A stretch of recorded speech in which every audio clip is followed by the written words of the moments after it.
It's Pete Cohen here. Welcome to episode 167 of the My 365 podcast series. And today's podcast is epic. It is incredible. It is an interview with the incredible Mr. Ben Dale. Now, if you don't know who Ben Dale is, you most definitely will after listening to this podcast. I believe that there are heroes everywhere, and they're not the people that we watch in films. They are everyday people who have done extraordinary things. And what Mr. Ben Dale has done literally just blown me away in terms of his attitude of dealing with serious adversity in his life. We all face adversity, and I know it's all relative, but sometimes you listen to someone's adversity and you think, wow, how did you find the strength? How did you find the courage? How did you find the power to overcome such challenging circumstances? Well, we all have that in us, and I really hope that you take something positive away from this incredible podcast. Thank you to all of you that have listened to our podcast all of this year. This has to be right up there with the best of the best. Enjoy and get ready to be inspired.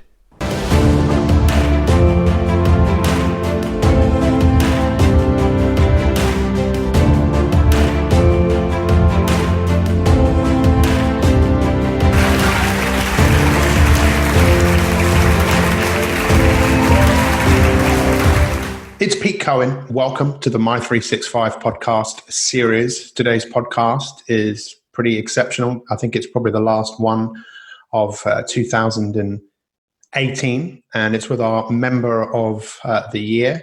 It is with the amazing Mr. Ben Dale. Ben, how are you, my friend? I'm very good, thank you. How are you? I am great. Now, obviously, when we normally do our members of the month, we invite people to come and we film them at home. But I know you're all the way. Tell us where you are in the world right now. I'm a little place just outside of Edinburgh in West Lothian, so a bit far away. This is just as good. But I really appreciate your time and having this time for us to to talk and to share some of your journey, because you've been someone who I've been watching for a long time. You've been watching me, and I've been watching you, and it's been a real privilege to be in your life and to be someone who has been, I believe, someone who's helped you. But let's first of all just start off. When I told you that you were going to be member of the month, how did you feel about that? Excited, I think. It's an overwhelming emotion. Yeah, really happy. Well, that's great, because I think sometimes it takes people by surprise and they think, why me? But I think you probably knew that it was coming. And at the My 365 Summit in September, we gave you an award for a bravery award because, there it is, the Golden Duck.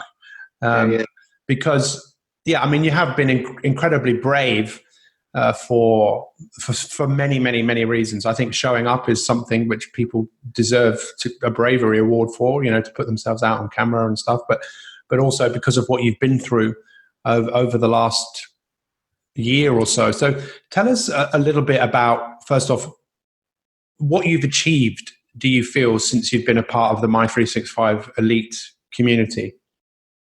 Well, I first joined almost 2 years ago now. At the time, I was, I guess I would say, I was going through a pretty rough spell. A bit down on myself. A bit kind of lost in life in general. Mm-hmm. And you popped up on my Facebook feed. You were doing a week on anxiety, which is kind of something I felt a little bit, and I thought maybe some guys talking about anxiety, maybe he can help a bit. And 2 years later, I'm still tuning in, still listening, still learning.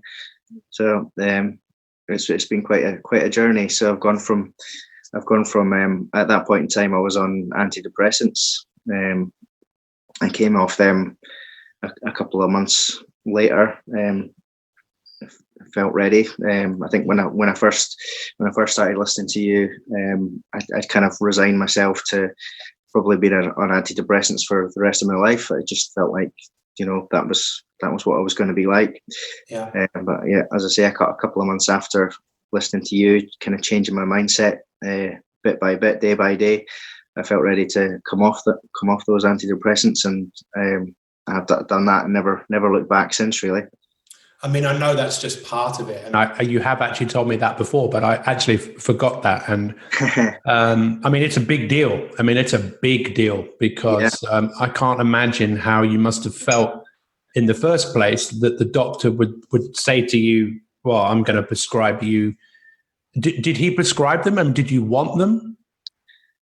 The doctor prescribed them, yeah, and I think I wouldn't necessarily say I wanted them, but I wanted something. I was looking for something, and that was kind of put on the table. That was what was offered, and it was like, yeah, I'll try something. I've got to do something. And when you say you've got to do something, I mean, again, we were just talking on a broadcast today about vulnerability, that often people don't want to reveal parts of how they're thinking and feeling. But as you know, and I know, it's probably one of the most liberating things that any human being can do, to kind of open up and say, look, this is what I'm thinking. This is what's going on. Yeah. How were you feeling then at that time before? What was that like? If I was going to say, a day in the life of Ben Dale when he was not in a good place back then, how would you have described that? I guess the kind of overwhelming sense of just being closed off. Like you say, it's very liberating to talk about stuff and share stuff. But at that point in time, I would never have considered talking about things, sharing anything. Actually just talking to somebody about how I was feeling. And that's obviously a big difference to where I'm at now. Back then, if you'd said, you'll be doing live broadcasts and live interviews and podcasts and stuff, I go, no chance. I know that you're into superheroes, and one of the things we'll move on to is, running. And I know you love running and you love wearing, your Superman outfit. And, I don't use these words lightly. To me, you are a hero, because you're someone who, regardless of the other stuff that you've been through, which I know these things happen, and it's always interesting to me how are people affected by what happens. But for me, you're a shining light to millions of people who are in a similar situation to the situation that you were in. Yeah. And, a hero, as you know, is about protecting. And I know part of you wanting to do this is why do you want to get your message out there? What would you like anyone that listens to this to take away from it? I guess anyone who was in the situation I was in, where they're feeling closed off, feeling like they don't want to talk to anybody, just feeling bad about life in general. If they can hear that I've gone from that to where I am now, which is a different place. Don't feel that you're stuck that way. Don't feel that you have to be stuck on antidepressants for the rest of your life. You don't. You can find a way. Yeah. It's just finding your own way through it, and hopefully hearing my message can help people. If not learn from my lessons, but at least learn that there's a way for them.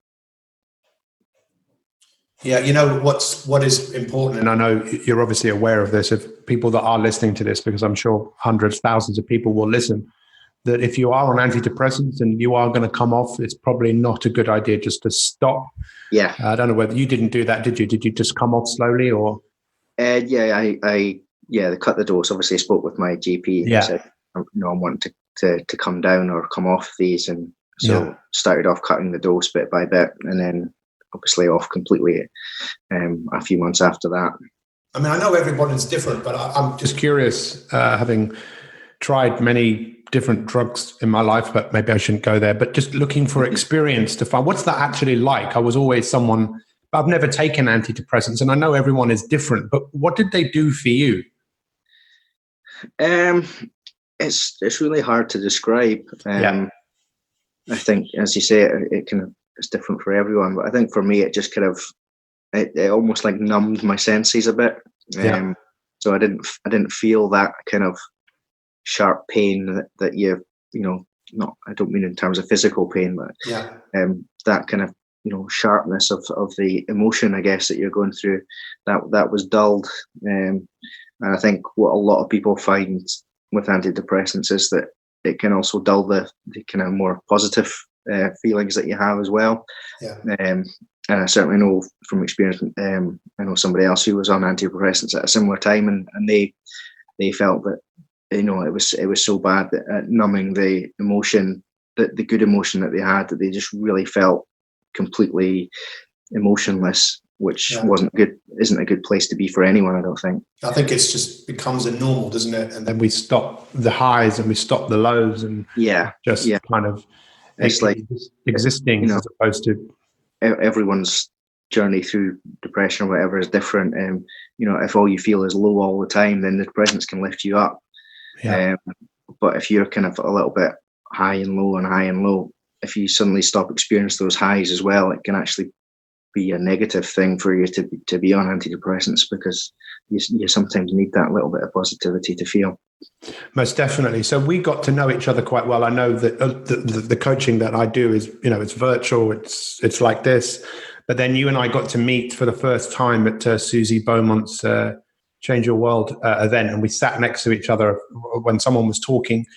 I think I was a bit rude because I spoke over that person a couple of times, because I was just curious. You know, here's someone I'm coaching, and now I'm sitting next to them. I'm curious about, and we were talking, and I know we were talking about, you know, what your passion was, and I know still is, which is dogs. And you were talking about having your own kennel, and you know, I was kind of challenging you to go, okay, well, come on, if that's what you really want to have happen, then how do we manifest that? And the first thing I want to say, you know, thank you for allowing yourself to dream, but sometimes dreams change and things happened.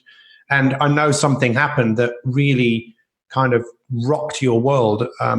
Please feel free to share with us kind of, you know, what happened and that history, because this wasn't the first time.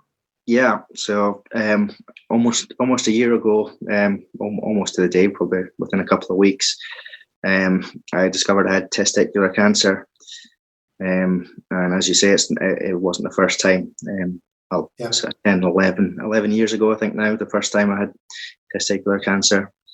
So obviously they monitor you for a number of years afterwards. I'd gone kind of past that monitoring period, sort of 5 or 6 years. Thought I was in the clear, and had a sort of a second occurrence started last year, which is obviously a huge shock to the system, especially with it being kind of second time, because testicular cancer isn't one of the worst cancers. You can remove it fairly easily, but obviously, if you're having it for a second time, that comes with a whole bunch of extra consequences that I wasn't quite ready to deal with at the time. Yeah, you know, it's such a, you know, I was getting the impression when I was talking to you before a few minutes ago that you it's not that you don't want to talk about the past, but the past is over, and I think you're more looking forwards now. You know, I kind of get that impression. It's not that you don't want to talk about it, but it's like, well, that's over. It's like with Hannah. You know, my wife, as you know, she had a brain tumor. She doesn't need to go over it because she's moving forwards. But I don't know. How do you feel about that? Because I'm just curious. You know, talking about, you know, what's happened to you. Is it something you still want to talk about? Is it something you want to kind of leave and not talk about? I think it's important to talk about it. I don't want to sit and talk about it every day and to everybody, but I do think there are times and situations where it is important to talk about things. That was, I think, obviously not relate to the cancer alone, but I think from the first time I had the cancer, I didn't really talk about it too much with anyone. Yeah. And it's funny, we don't like talking about our testicles, do we? I mean, it's a funny thing, isn't it? I mean, they're funny things anyway, you know. We don't like talking balls, Pete. We don't like talking balls or talking bollocks. And, you know, I obviously can, we all, it's funny that all that thing, I can relate to you. I can sympathize with you. I mean, I don't know what you experience. I think you know my story. When I was, 8 or 9, I noticed my testicle was getting bigger and I felt ashamed, and it got bigger and bigger and bigger. And to the point where it was ridiculous. It was so big that I could see it in photographs, and, you know, I was ashamed of myself. So I made numerous appointments with the doctor, went to the doctor, and the doctor immediately examined me and basically said in front of me, you know, I think this is cancer, you know. Anyway, I was very fortunate because it was a cyst and it wasn't cancerous, so they removed the cyst. But some of the scarring was most definitely still there. But I know your situation was a bit more serious than that, in terms of what you were told. But how did you? So the first time this happened, which was, would you say, was 10 or 11 years ago? Yeah, 11 years ago. Yeah. And how did you deal with that? It was with difficulty. My uncle had testicular cancer previously, which obviously had it straight in my head as soon as there was any kind of issue down there. I was straight to the doctor as soon as possible, which obviously helped things not get any worse. My uncle's had got worse and spread from where it was because he hadn't done anything about it, or I don't think he was particularly aware that there was that large an issue. So basically, fear must have kind of manifested. Do you remember some of the thoughts that you had back then? As you say, it's a long time ago now, but there was certainly fear. It was especially from my uncle's experience where it had spread. I was very concerned that it wasn't going to be contained, and I was going to go through hell really. What I went through was bad enough. I'm reminded of that Rocky quote. It's not about how hard you hit; it's about how hard you can get hit and keep moving forward. So, you had surgery. Did you have radiotherapy and chemotherapy as well? Didn't have radiotherapy. No, I had chemotherapy. So the first time round, I think I had 3 cycles of chemotherapy. At that point in time, I was living in England on my own, which made it even more difficult, obviously. For the first round of chemotherapy, my mum came down and stayed with me and kind of helped me through it. But obviously, she's got a life as well. She couldn't stay there, for the 6 months that it took to go through the whole lot. Wow. Who did you talk to anyone? I mean, did you have a chance to kind of talk? Did you write any of this stuff down? I mean, did you get any support? I had support from friends and people that I work with and things like that. So I wasn't completely shut off. But again, out of curiosity, was that support the type of support that you think that you needed back then?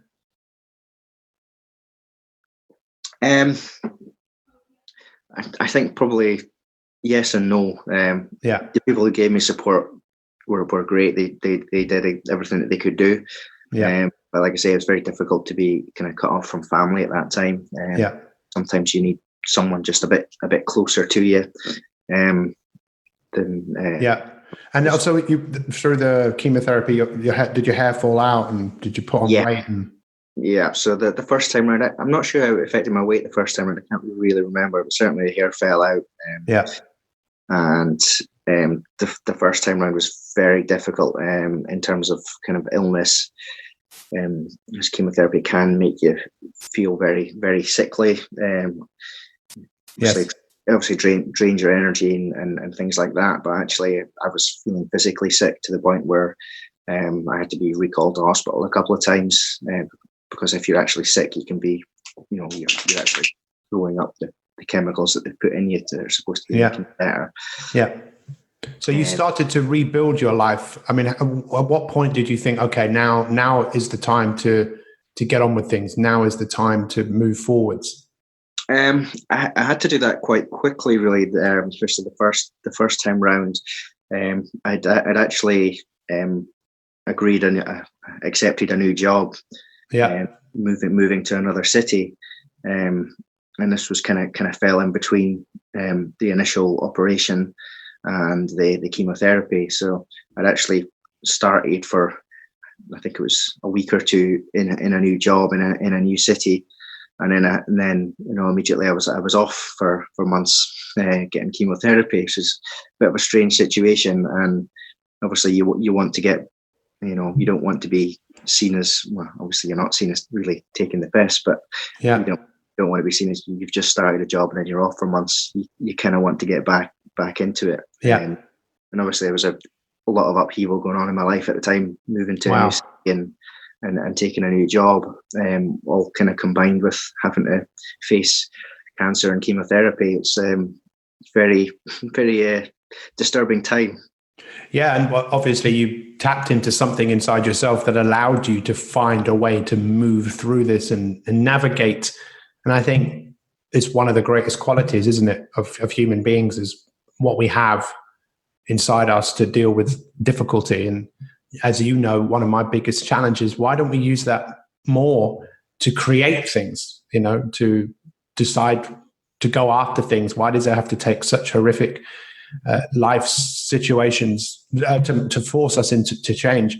So you after that, you started this job, you were working away, and then how long after that did you go on to antidepressants? It was quite a while after that. I worked in that job for a couple of years.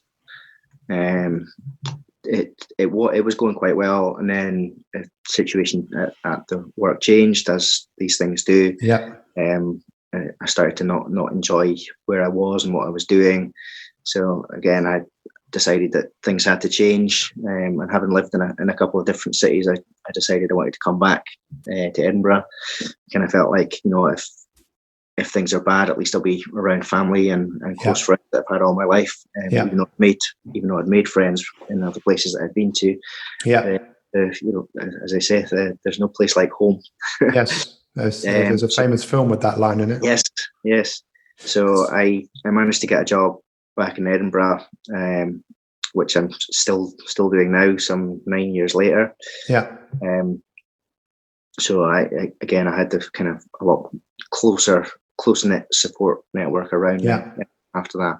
But it was really within the year, sort of about 3 years ago, that's when I started on antidepressants. Things still weren't great.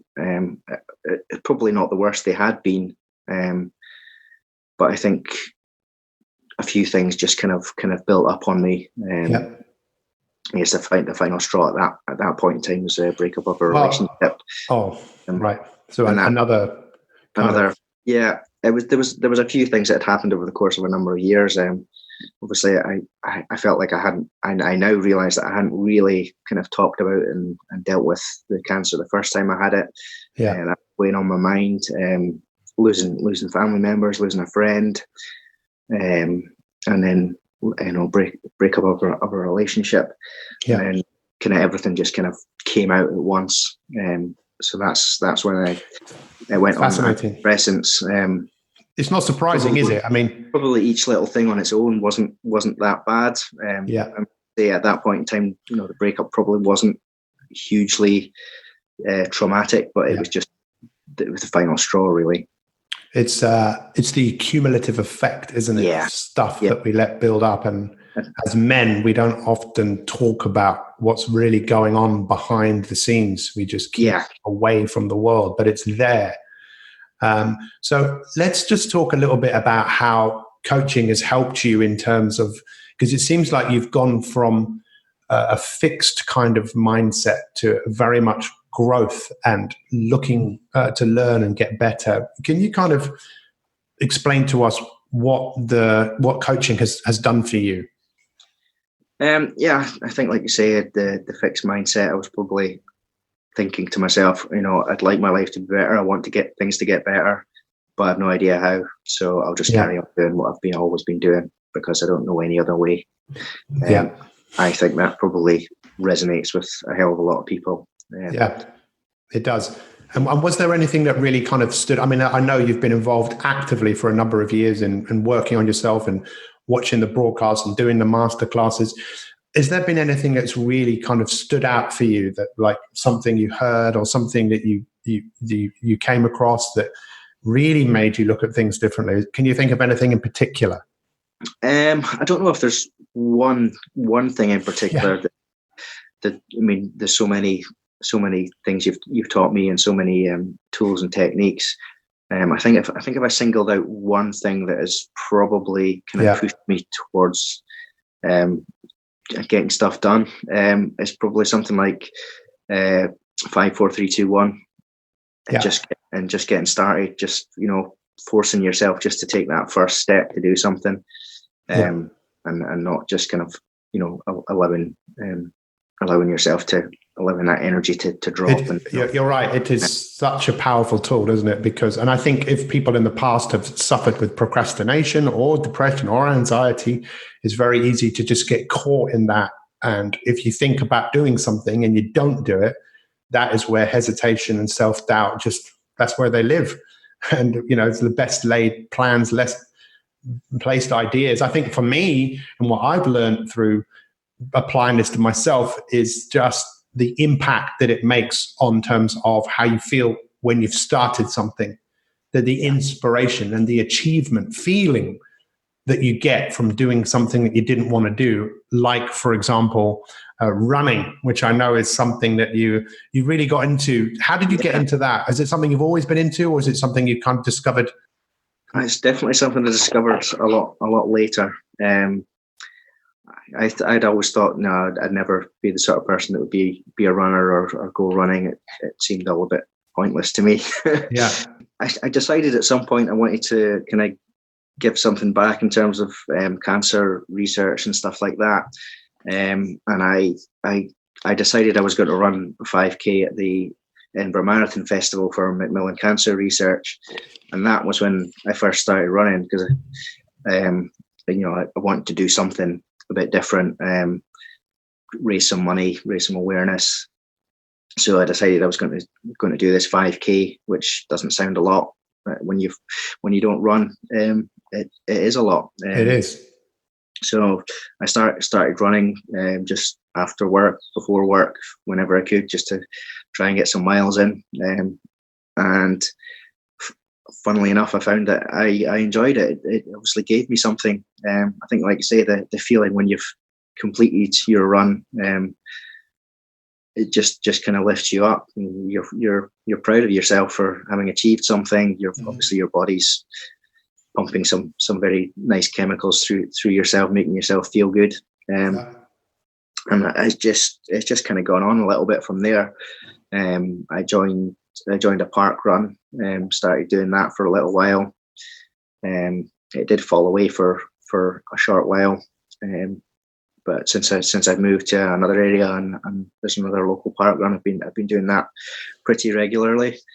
And you really got into it. I could see that, and you were really eating well and kind of just embracing life. And then obviously the situation occurred where the cancer returned. Yeah. And I remember thinking to myself, how does someone deal with that? It's happened once. Now it's happened again. How do you think you dealt with the whole situation? Because I know we spoke right at the beginning, and we spoke and kind of throughout, really. Yeah. How did you deal with that? I obviously, because I'd been through it before, I kind of had a good expectation of what was to come, which I wasn't very happy about. I'll be completely honest. With testicular cancer, what they do obviously is they remove the testicle. Yeah. That isn't necessarily the end of it. They also give you chemotherapy to try and eliminate any traces that might be floating around in your body and in your blood. Yeah. So obviously they've done that the first time, and 10 years later or whatever, it come returned. I don't think it's really called returned, because it's not the same instance of cancer. It's a separate instance, but you know what I mean. It come back again. So and the chemotherapy the first time had been so traumatic for me, in terms of just how I felt, being sick all the time and couldn't eat, that I was very reluctant to go through that again. I was kind of the opinion, look, I'll get it removed and that'll be that. I don't want to go through that horrible experience all over again.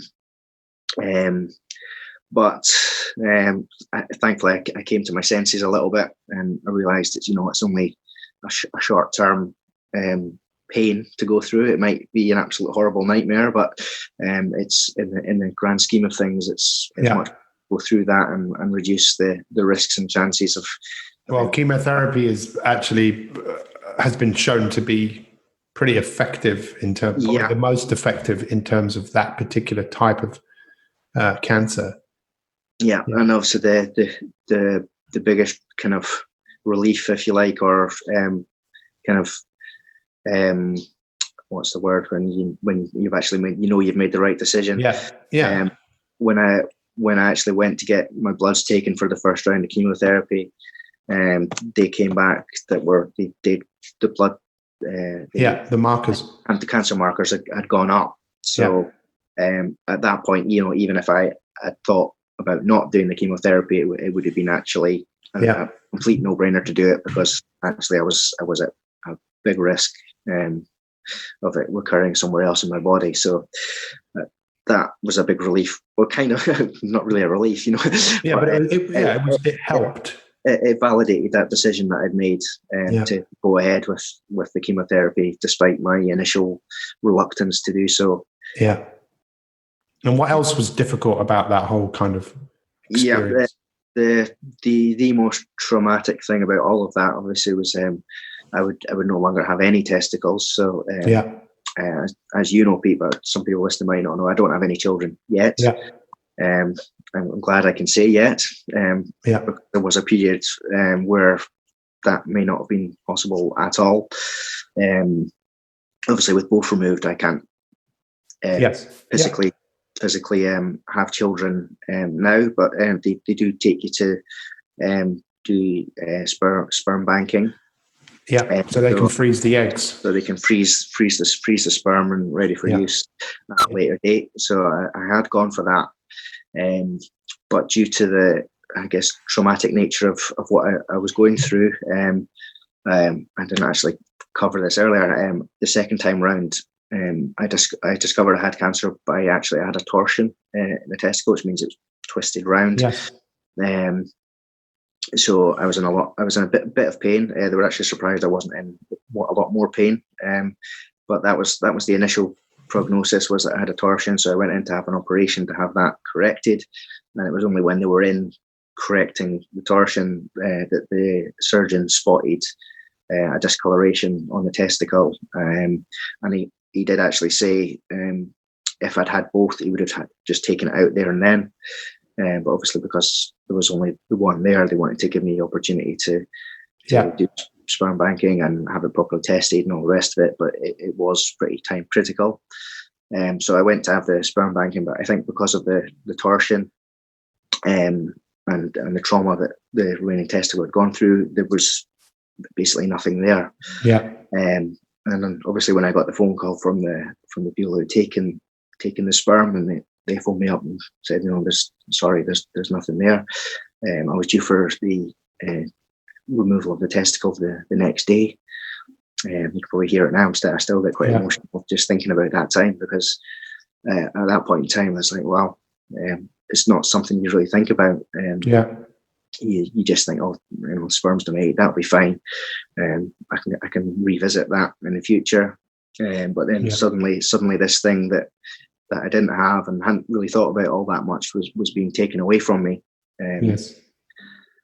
So that was very traumatic. I didn't sleep at all that night.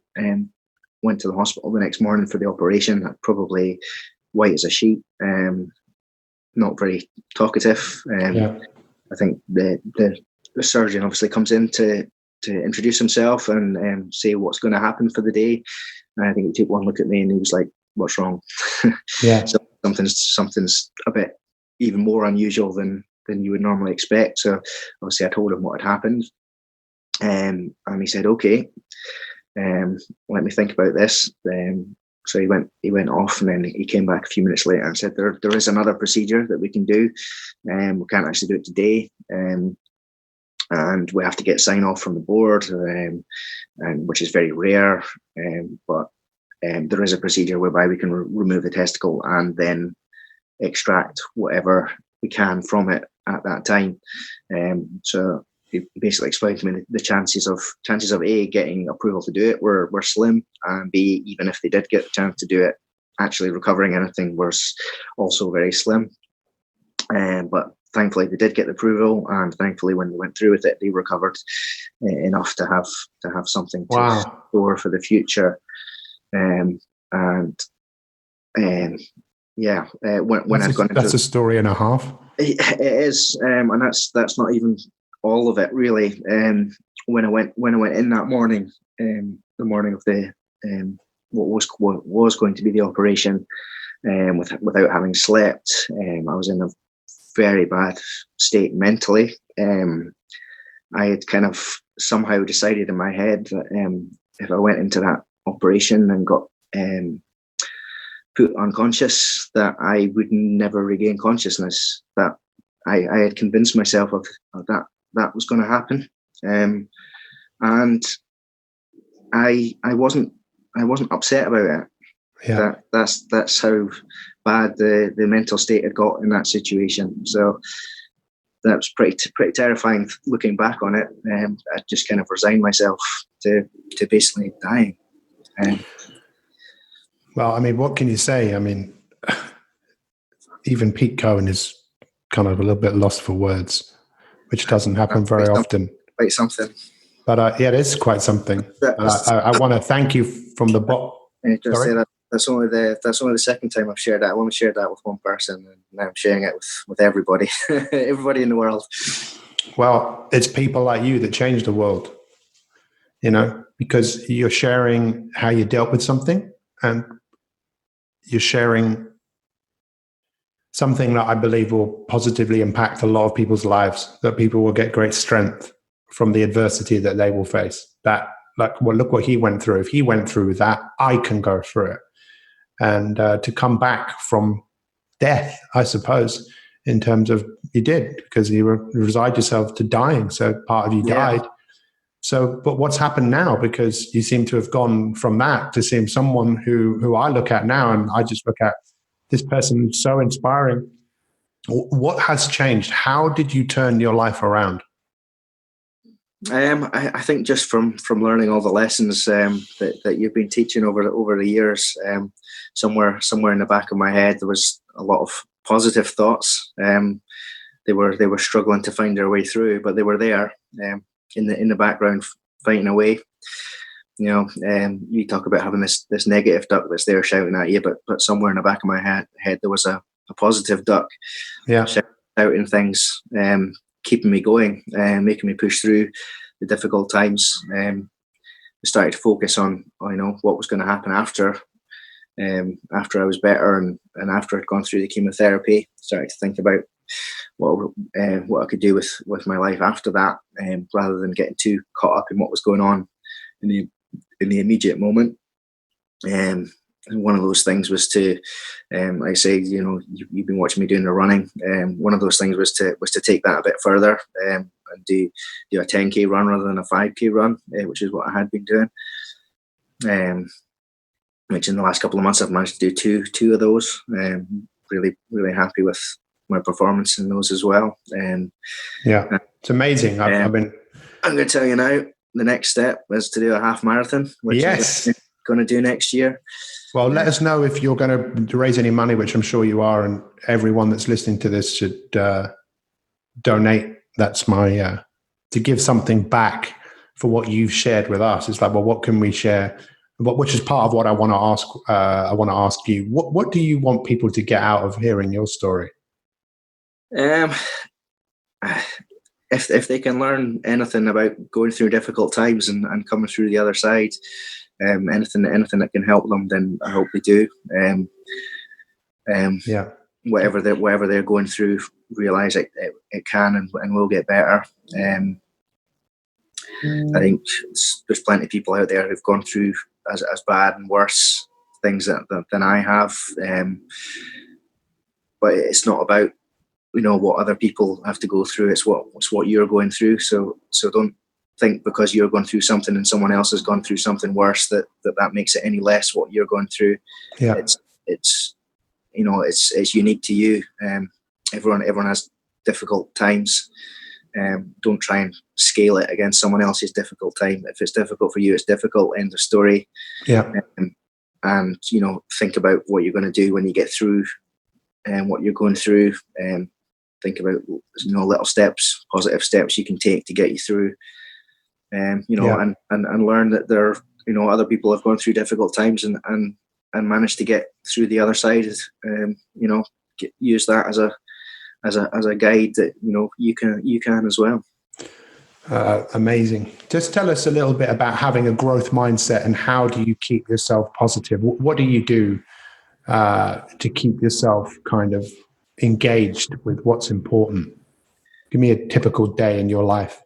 Yeah, I think one of the major things is keeping a journal. I think one of the biggest things in that for me is just writing down every morning things that I'm grateful for. I think that to do that first thing in the morning really kind of starts you off in the right direction for the day. It can be very easy, especially when you're tired, to think of, oh, I've got to go to work, or I've got to do this, got to do that. It's nice just at that point in the morning just to think, right, there's some good things going on. These are the good things. I've got my family, I've got my friends, whatever's good in your life. Just spend a few moments thinking about that, and it does kind of lift you forward for the day. I think I was one of these people who was, I would start the day having to go to work and dragging myself into work, and it's a lot different now. I'm not having to drag myself around. It's work is what it is, but I've always got other positive things to think about. And I think that's a really important thing. So journaling is one thing that you definitely do. Exercising is definitely something else that you do. You eat pretty well as well, don't you?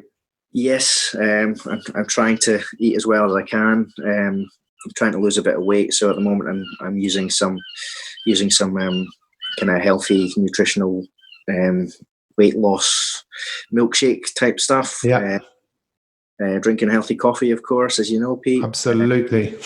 So tell us, as you know, one of the things I talk about, which is with anything in life, look at it from a number of different perspectives. And I know it's quite hard to put into words really what you've done. And they don't do it justice, but I think it goes a long way to just show people what is possible. And when we look at things from a different perspective, it can give us a different take on what has happened. When you look at what cancer has taught you, do you look at it like it has taught you anything, and there's anything that's positive that has come out of this whole experience? I do think it's just the kind of knowledge that you can have something very difficult in your life, something very traumatic in your life, but there is life after it. It doesn't have to be the end. It doesn't have to consume you. And I think it's also taught me that it's important to kind of share what you've gone through, share what you are going through. Especially as a guy who, as guys do, we tend to keep these kind of things locked up inside, and that's one of the important things of being part of this community is there's always a safe space for you to go. I can come on and say whatever I feel like. There will be support. There'll be lots of positivity. The rest of the community will lift you up if you're in a bad place. Yeah. Well, Ben, I do look up to you. I am inspired by you because of, and it's crazy, right? You think back all those years ago of someone who was obviously struggling with anxiety and depression and didn't want to talk, to now a complete 360 in terms of doing the complete opposite. And it is such a great example to what is possible. And I think I've just got a couple more questions, which you've kind of touched on. What's it like being a part of a community, the My365 elite community? What's that like? Because I don't know, because I don't know what goes on behind the scenes, but I believe that you've made some good friends. And what has that experience been like for you? What has that done for you? It's kind of a little bit like I just said. You do get lifted up if you're feeling down. You get plenty of support. If you're working on something, if anyone can help, they will put their hand up and say, "Oh, I know a little bit about that. I can help you with that." Yeah. I had a lot of obviously I had a lot of support when I posted any messages when what I was going through, but I also had a lot of private support from a lot of the members, which was really touching. I mean, every message that I got really lifted my spirits. I got lots of private messages, a couple of cards and things, like a few cards from people, just to say they were thinking of me, which it sounds like it doesn't mean a lot, but it really does. People that you've perhaps never met or have met briefly once or twice, just to know that they care. They care.